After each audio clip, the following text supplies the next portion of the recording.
What's going on, guys? No guys here. Welcome back to another podcast, should I say? It's a podcast that I'm starting from this week. This will be episode one. FIFA, the good, the bad, and the ugly truth, or FIFA 19, should I say rather.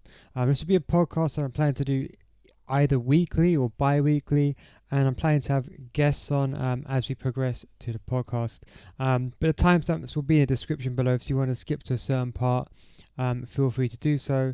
I just kind of wanted to. I did this kind of back in the day, but I think some people might be interested in my opinions, and I thought I'd just give you kind of my thoughts, especially on this one, episode one. I'm mainly going to focus on the good, the bad, and the ugly truth of FIFA 19, and what's happened. Because to be honest, it's coming towards the end of the year for FIFA 19. You know, you maybe got less than a month, or let's say a month. FIFA 20 hype is just around the corner, and the footage has been released.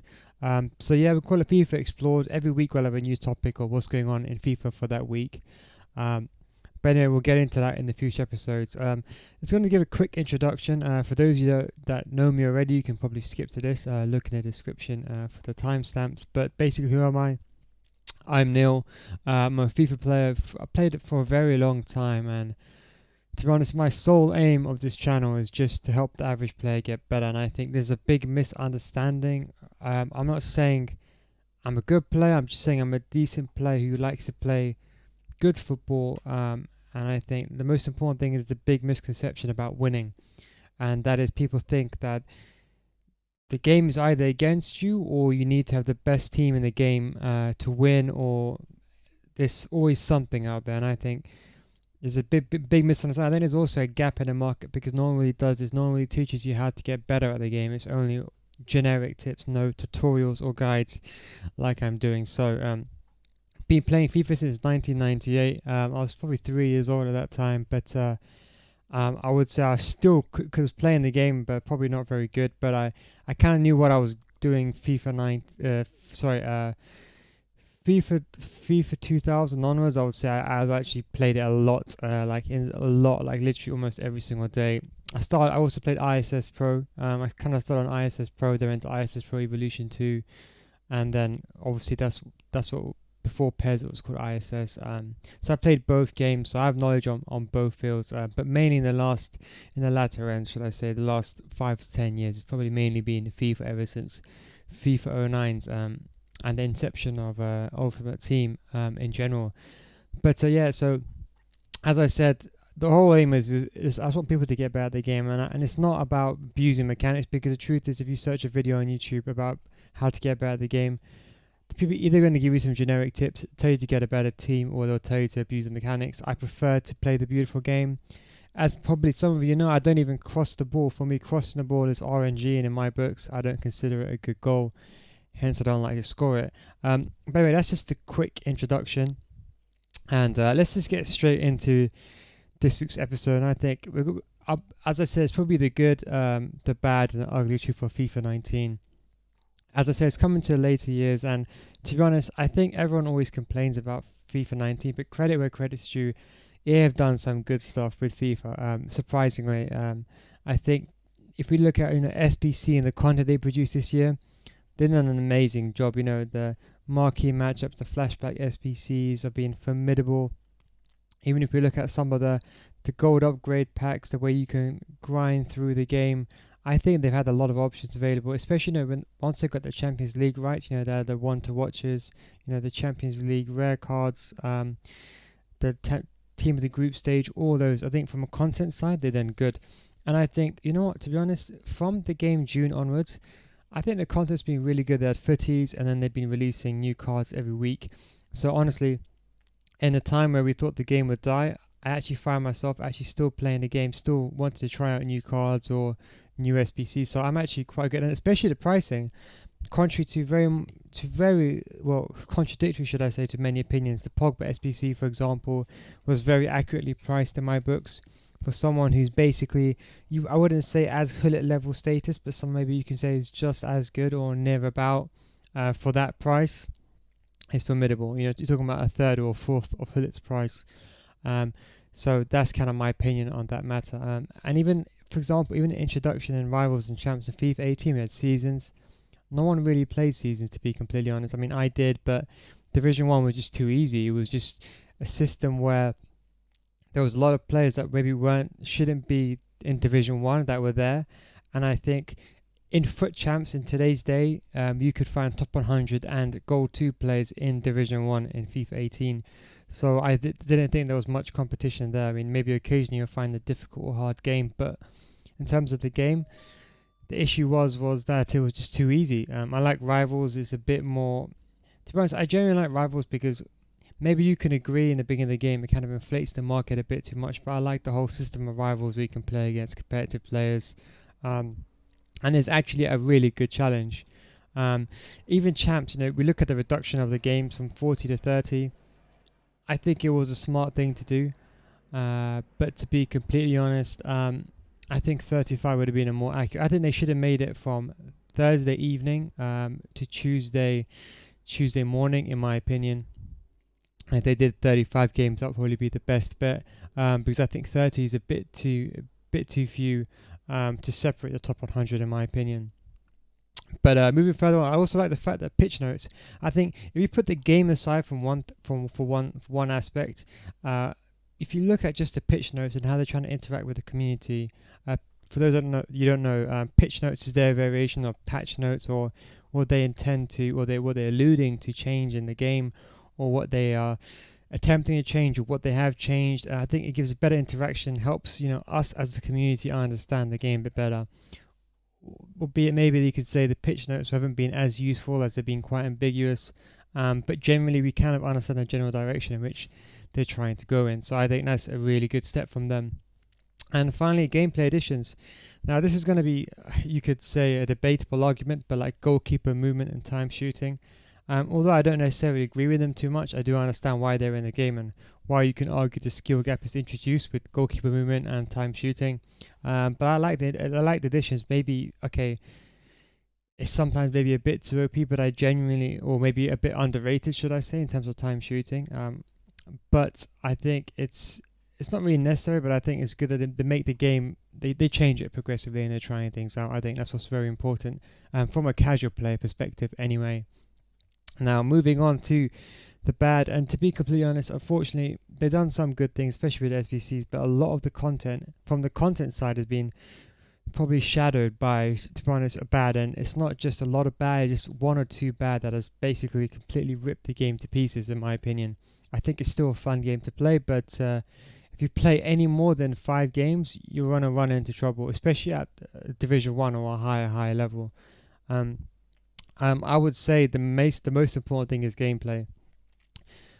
Let's just put the delay aside for now, because delay is going to remain and inconsistent gameplay is going to remain in FIFA 20. I don't think they can fix that until they remaster the new engine. But just on gameplay, I don't think I've ever played a FIFA where it's easier to score an alternated cross or a flick up cross in general than a 1v1. I can't believe this game. I don't know how they've come to a stage where I would, on a daily basis, get God knows how many 1v1s, green time shots on the strong foot, perfect angle, no pressure, no defenders in my proximity, and I would miss the target entirely. However, someone will just make a pass from the halfway line or a lob pass to one of his strikers just outside the arc of the penalty arc, and they'll just volley the ball into the back of the net. It's absolutely barbaric without even timing, which is just absolutely insane.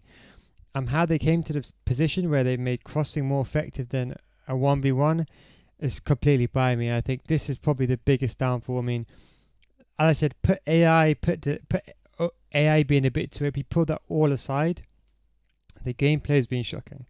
The pay-to-win aspect has been more than ever. This has been the most pay-to-win, and believe me, if you haven't played Champs with a gold team, a full silver team, and a pay-to-win team, I don't think you should have kind of an opinion on this matter. I think, I don't mean it in a disrespectful way, but I think a lot of people are saying the game's not pay-to-win. Try playing with a 15k team in Foot Champs, and you'll see how pay-to-win this game is. You can still get a good ranking, but the amount of 1v1s you miss is barbaric. And I think this is what the big misconception is. People think that this game's not pay to win. This FIFA is the most pay to win FIFA out of them all, to be completely honest. But generally speaking, finishing is just in these FIFA 20. I'm hoping they buff finishing. I know, in my opinion, I think they try to address the first time finesse shots issues pre-patch, but I think if they reduce the effectiveness of first time shots, they reduce finishing in a box. So I think they're kind of stuck in a predicament. I don't know how they're going to address it. It sounds very. I think it's kind of where if you try to change one thing, another error will appear. So I don't know how they're going to deal with it, to be honest. And talking about the patch as well, to be completely honest, it's probably been the most unrealistic FIFA football game, you could argue. The casual player may find it fun. I would say I'm a casual player, but I also grind the game out. But I think that's become a fine line between a simulator and arcade. And I think this FIFA 19 is much more on the arcade side. I wouldn't probably even call it football at this stage. Some of the goals that go in are by me. I think they know that themselves. EA know that themselves. But to be completely honest, before the patch in December, in my honest opinion, there was more skill involved in the game. I think, at least with goalkeeper movement, it was there in place to stop the first time shots. But I think now they've nerfed goalkeeper movement. I think the skill gap's actually been reduced. I'd rather have the game as it was in pre-patch. Okay, maybe it was a bit crazy, but at least when you had a chance, you would score a green time shot. Or you would score a chance, a 1v1. You wouldn't be stuck in a situation where finishing is not good at all. So that's kind of an issue on their side, and adding on to that, furthermore, more importantly, how could you have a complete meta for about until January, and then for the remaining 6 months of the game have a completely separate, entire different meta? I mean, I don't understand how these pro players adapted. We've seen players like Tex, obviously they really succeeded pre-patch, and I think people are saying that Tex lost it. I never thought Tex lost it for a second. I thought the other players like MS Asari, a lot of those players, they caught up rather than Tex falling behind. I think Tex was far in front. He was maintaining that, but I think all of the players caught up towards the end of the year. And adding on to that, we just saw the final, Aubameyang versus MS Asari. It's nice to see a PS4 winner for the first time. Isn't it? I think it's some funny statistic that apparently in the cross-console World Cup final, every single time you play your console on the as a first match, you got a very high chance of losing. I think no one's won the World Cup final where they started on their home console. So for example, Aubameyang, he started on the Xbox, and then they played the second leg on the PS4. Interesting, but anyway, going swift. Well, twice, and it kind of slides us quickly through into the lack of the. I suppose you could say, let's just talk about the tournaments, pro tournaments. I like the fact they're promoting the pro aspect, but if we look at Fortnite, how they're we know how much money EA make, and I think the fact that you can go to a tournament for World Cup for Fortnite, go there, you can just play for fun and become ranked completely last just for going there. You get 50 grand. In comparison to FIFA, if you finish 8th in the entire world, you get £750, which is absolutely barbaric. It makes no sense for me. I don't understand why they don't just release a lightning round, because even for tax benefits, if they just release a lightning round and they say whatever, let's say they release I don't know how many ultimate packs, and they say all the proceedings from this lightning round will go towards the World Cup final. Why don't they just do that just one time? Yes, the market may take a bit of a percentage hit, but who cares about that? The most important thing is that those players that they compete, they should be getting paid. Mo Aubameyang won 250 grand. Yes, it's a lot of money, but for winning the entire World Cup, I just hope they just use one lightning round next year, say all the proceedings go to the World Cup, and then they could just cross-subsidize that, and they're going to get a tax refund if there's an issue on that side. I don't know what the issue is. I'm presuming there's something in the background, but the prize pools have been a joke this year. I mean, I just don't understand. I mean, I spoke to a few pro players, and I even looking at some of their tweets, right?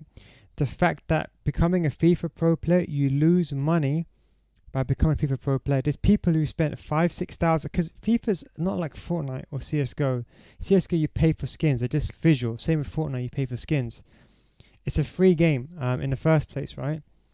But if we look at, for example, FIFA, you have to pay for the game, then you have to pay for packs and Ultimate Team. Pro players have actually been signed by teams and have still come out at the end of the year not making a profit. It's absolutely insane considering people do this for a full-time job.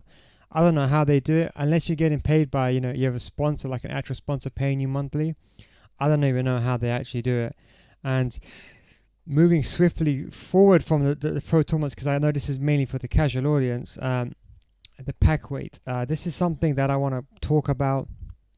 Pack weight is a big issue this year. It's kind of barbaric as well that you can earn more money in Gold 1 than you can in Elite. Now, I know a lot of people are going to say, well, towards June, team of the season, all the Elite players made a hell of a lot of money. Yes, that's correct. But I only had a team worth 3 million coins. Now, you're going to think it's a lot of money, considering I finished rank 1, division 1, and I got elites week in, week out since the game came out. I've not missed, I don't think, one Foot Champions week at all. I don't think I missed 1 week. I think even the weeks that I did, and even if I did, the lowest I ever got was Gold 1. I think it's absolutely insane that I made 3 million coins. When Team of the Season comes out, okay, fine, you make a couple of million. Like if you get a Team of the Season pack, you get a 3-player pack, you could potentially make up to 1 million coins on a pack. Or average is about 600k. But for the entire rest of the season, elite players that are at disadvantage, they need to increase their pack weight. And let me explain for those of you that don't understand. When you get elite in FIFA 18, how it was when you got elite, you only got packs that used to get 81 rated players plus. So if you want a team, so if you get elite 3, you get 1 team of the week pack. Now those were 81 plus rated in FIFA 18. Now it didn't mean you made a lot of money, but it mean at least you made about 50 to 60k. Worst case scenario. Maybe sometimes you'll get like bin prices and you'll make, okay, you might make 45k, but you'll make, I think, on average about 80k from elite 3 pack. From when I did it. This year they removed the 81 minimum. Do you know how many times I've got an elite and I got these disgusting informed players that are worth legit discard price? And this is what I'm trying to say is there's a massive difference from going from gold to elite. You should be rewarded for. I understand they can't make rewards too high because then there'll be too much of a difference between the elite players and the gold players. But you can't have a system where Gold 1 players, when the game comes out, you actually make more money in Gold 1 than you make from Elite. Because in Elite, you get 3 informs worth, let's say, discard. Let's say, if you're lucky, 60k. If you get Gold 1, you get Jumbo Rare Players Pack. When the game comes out, Jumbo Rare Players Pack will normally pull you around 100k. So it's... Because obviously everyone's inflated when the game comes out, and the price just keep going up and up and up until mid-October. So it's just crazy. I don't understand it. And in Elite 2, they need to add a Jumbo Rare Players Pack or something to Elite 2. The fact that to go from Elite 3 to Elite 2, you only get 30 more K is something else I just don't understand. It's just insane. Give us 2 Jumbo Rare Players Pack and 1 Team of the Week pack. If I ever can't get top 100, I just stop at Elite 3 because going to Elite 2 is pointless. It's just no point. That's a big issue. And talking about pack rate, the Prime Icon Moment saga, that's kind of, I suppose you can say, kind of going off topic here, but the Prime Icon Moments, they kind of messed up big time.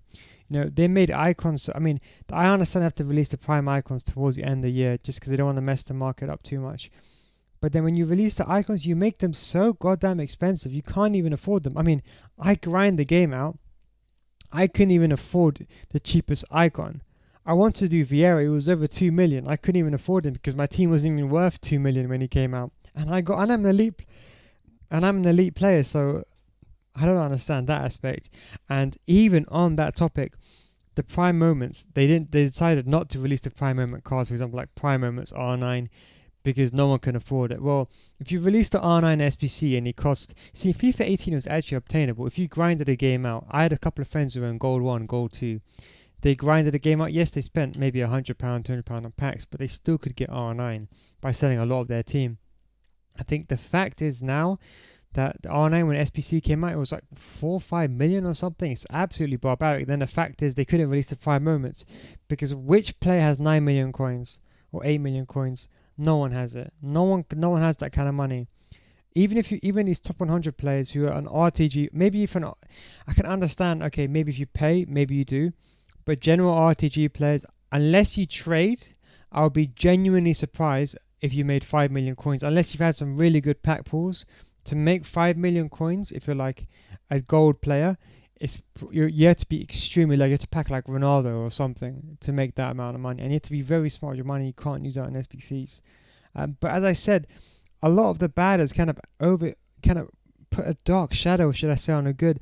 You know, we all look at how game is bad is, but I always kind of look at what this game could have been. Content was amazing.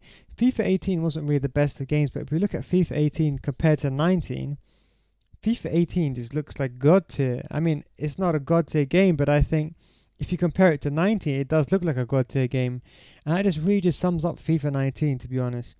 FIFA 20, we know the news has come out. The gameplay is there. I've seen some of the gameplay. The beta's coming out in about a week or so. So you could probably argue this week is probably the end of FIFA 19, which you could probably say, because the beta's coming out. I can't really formulate my opinion on the game just by watching footage. We've only seen head-to-head footage. I spoke to some game changers. A lot of that's head-to-head.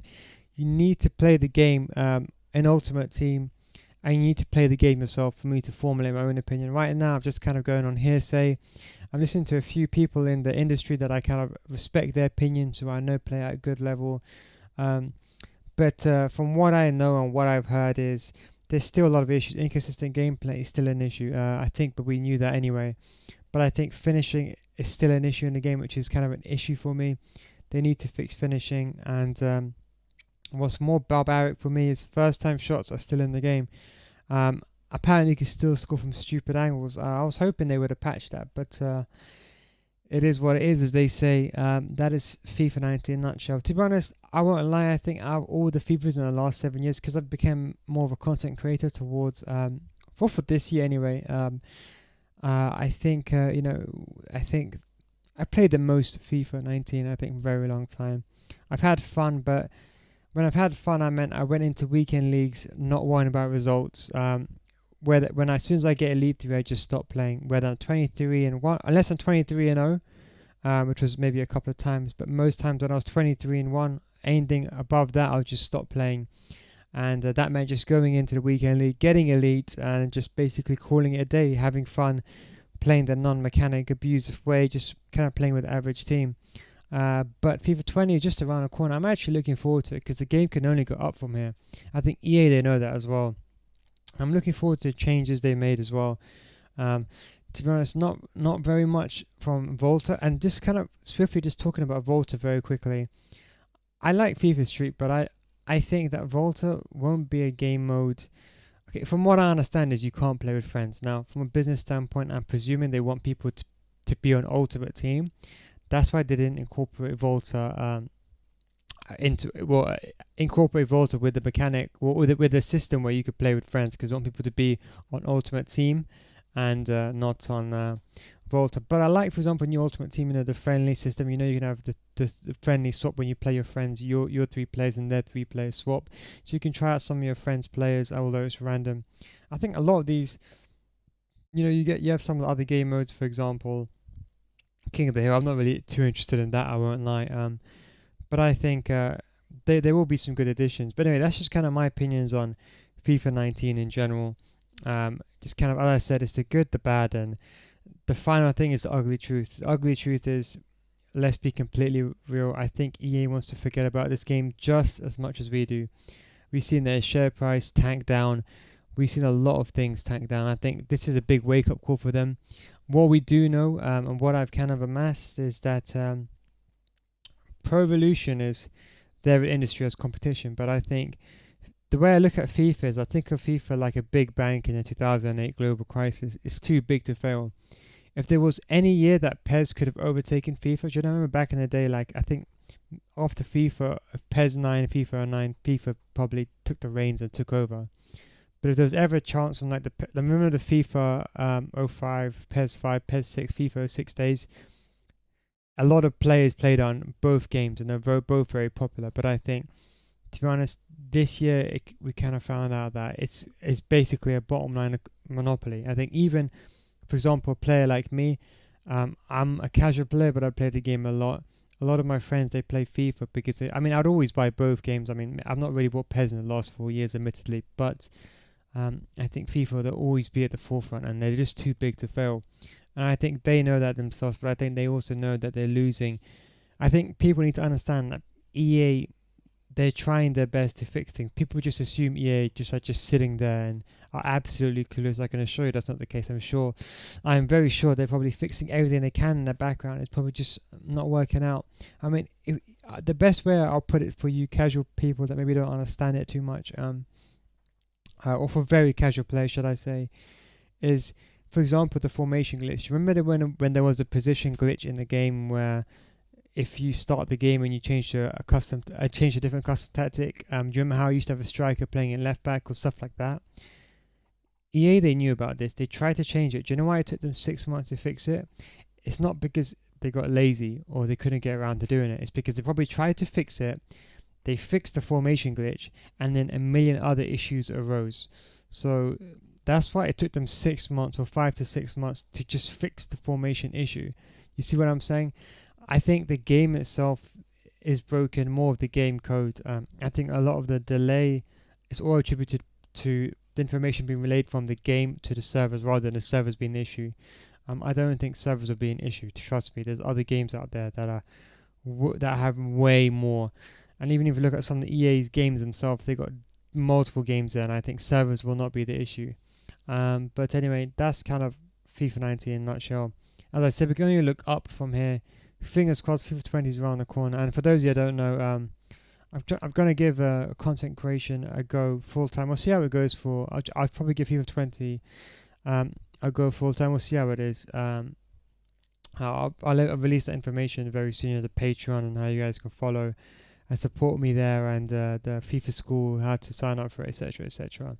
But I'll be making a video very soon on kind of what's to come from this channel and what I'm expecting to make from this channel and the interactive RTG, etc., etc. Anyway, guys, I hope you enjoyed this podcast. If you have any questions down below, I'm probably going to start live. I kind of recorded this off air when you're probably watching this video now. But a lot of my podcasts in the future, I'm probably going to do them live. And maybe I'll answer some of your comments or some of your questions if you guys are in the live stream. But anyway, for now, if you did actually stay and listen to the entire podcast, I really appreciate it. I'm presuming most of you probably on your way to work or school, or maybe you're just playing FIFA and listening to me in the background. Either way, a massive thank you all. Appreciate all your support. And if you do, please leave your comments in the description. Even if you disagree with me at any points, it would be interesting to know what your thoughts and opinions. But that's me out for now. Take it easy, boys, and have a good one.